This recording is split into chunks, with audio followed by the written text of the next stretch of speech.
Subscribe if you're done being a loser. Let's go. When you told me the story of going from a divorce in a house to an apartment penthouse to a house with your mother to then moving next door back in on your own, it sounded to me like someone that was struggling to try and have the best of both worlds continually. Yeah. Because in your own words, you were told that the best life was to be married. Yeah. Tried that. Yeah. You discovered that for you it wasn't. So you went back to the penthouse. Yeah. Which is where which is where I was like, damn. Bachelor, single, we're about to. Yeah. And then you're in the penthouse, you go, fuck, I need to be back in the house. Family environment, yeah. And then you get the mother back in and the mum comes in and you go, fuck, I'm like, I'm out. Actually, no. The day my divorce is signed, how do I celebrate? You know, it can't be in front of my mother, you know. So you're right. But remember, it's all the search. That's what it is.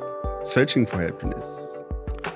And in the end, I don't think we're gonna be able to find and define it. What is your happiness? It's gonna be, it's not a destination. You know, it's gonna be like a series of different things, you know, where boxes are ticked, you know. If all those boxes are ticked though, are you then happy? You can't tick them all. Because life is so long and we keep discovering things to tick, you know, and they all have different meanings, you know, which is where there's the small boy's journey and, you know, because if it was the small boy's boxes to tick, by now we would be done.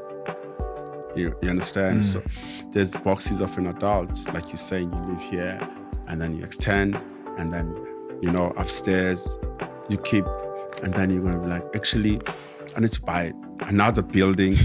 That's how it is. But all these things, we're never going to stop. I often think that, I was thinking there about advice and, you know, 'cause a lot of that advice tends to come from our parents. But I often think that when we've come from a place of hardship, and I just think generally, I think this a lot in my own life, there's words that I wish I said or could say now to my parents. There's words that I wish I could say to my mother, my father.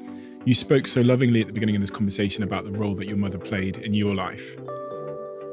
Is your mother still with us? Yes. She is? Yeah. I spoke to her on my way here. She is, yeah. Are there any words that you found difficult to say to her? Not anymore. You know, I love you was one of them.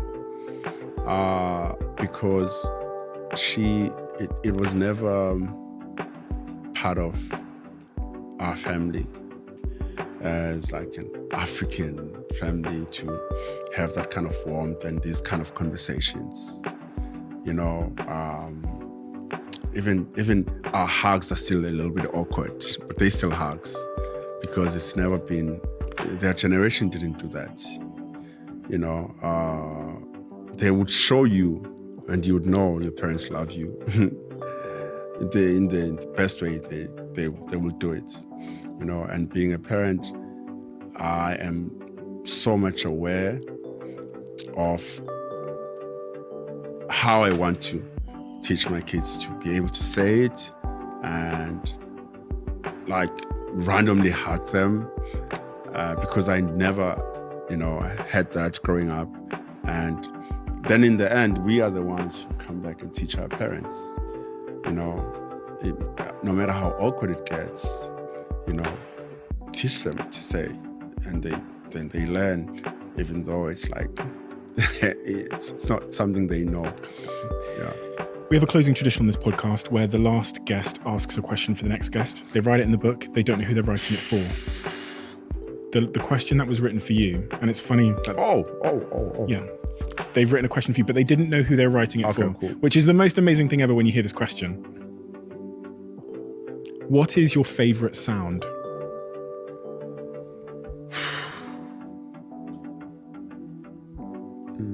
Laughter.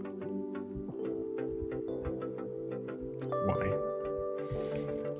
Because people laugh when they are happy. And going back to what I said in the beginning, I think personally that's what we're searching for. It's the human race. We're just looking for happiness. Thank you. Thank you for being so generous with your time. Thank you for giving me some of the best nights of my life. Thank you for coming here, inspiring me. Thank you for your vulnerability, which I know will help so many people. And thank you just for being a creative inspiration for me. As I said, I'm trying to DJ at the moment. I've got my decks upstairs. So I've read that you're looking for, young South African talent. So come get me. The South African from Botswana. Well, I'm south of Africa. I know. But yeah, thank you so much. It's Thank you, man. It's been a pleasure. Thank you. Appreciate the invitation. It was really, I was nervous about coming here. Why? Opening up, but it worked out well. Thank you. Thanks. Quick one. We have a brand new sponsor on this podcast, which I'm very excited to tell you about. They're a brand called BlueJeans by Verizon, and they are a video conferencing and collaboration tool that has changed the game for our team. So I'm so glad to be working with them because, as you know, one of the most important things for me is when we have a sponsor, it is part of my world. It is part of my life. It is part of my companies. As someone who's on calls pretty much 80% of the day building my businesses and speaking to my teams all over the world, it's the guaranteed security that differentiates BlueJeans from all of the other options that are out there in terms of video conferencing. Their enterprise grade security means you can protect your organization from malicious attacks and establish real trust with everyone that joins your meeting. And that is something.